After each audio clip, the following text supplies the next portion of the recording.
Good morning, guys. Happy Monday to you. Hope you're doing well. Hope you had a great weekend.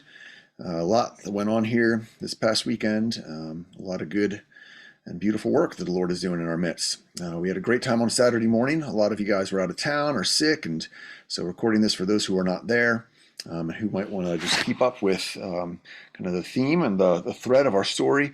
We looked at Acts chapter 7, which was the trial of St. Stephen and the martyrdom of St. Stephen. And really compelling conversation regarding what it means to be a witness of Christ.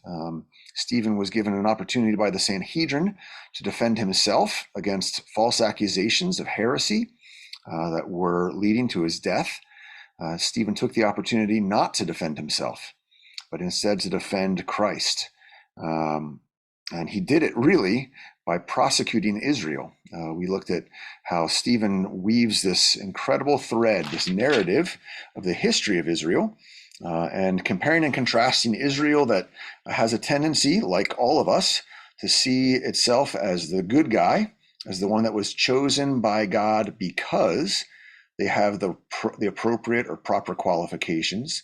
And instead, Stephen looks at the thread of Israel's history, which demonstrates the opposite, that Israel's lack of faith, Israel's tendency to persecute those that God has sent, Israel's willingness to go against the Lord's instruction to be a blessing to others, and instead to have kind of a chip on their shoulder and look out at others with scorn and condemnation. That God's message is one where he chose Israel not because they were qualified, but he chose them because they were humble and they were the least, and he raised them up out of their humility. He exalted them to a place that they didn't earn, and now they've gotten into the challenge of responding to the world from a place of pride and arrogance, and Stephen basically warning them that the chip that's on their shoulder and their pride and their arrogance at having been raised up by the Lord is in fact leading them on a path towards destruction. We see that Stephen was using typology throughout this sermon, that Joseph was a particular type. Joseph had been chosen to be one that saved his family, and yet Joseph was rejected by his brothers.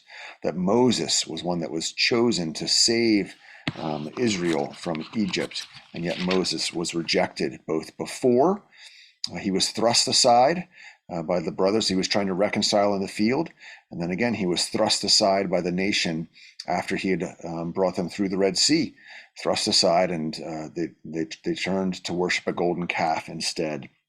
And here, Stephen highlights that Jesus was thrust aside, that Jesus, the ultimate Savior, the recapitulation of this type, the final, complete, perfect fulfillment of this type of Savior was thrust aside. And that now, Stephen himself, as a representative, an ambassador, a witness of Christ, Stephen himself was being thrust aside, that he was being cast down, that he was being really persecuted by the ones that the Lord had raised up to be a blessing, that they were not being a blessing, that instead they were now the ones who were the perpetrators. They were now the ones who were boastful, who were arrogant, who actually are earning their own condemnation because of their treatment of God's chosen one, Jesus, and the ones that Jesus has sent ahead to proclaim his name, like Stephen.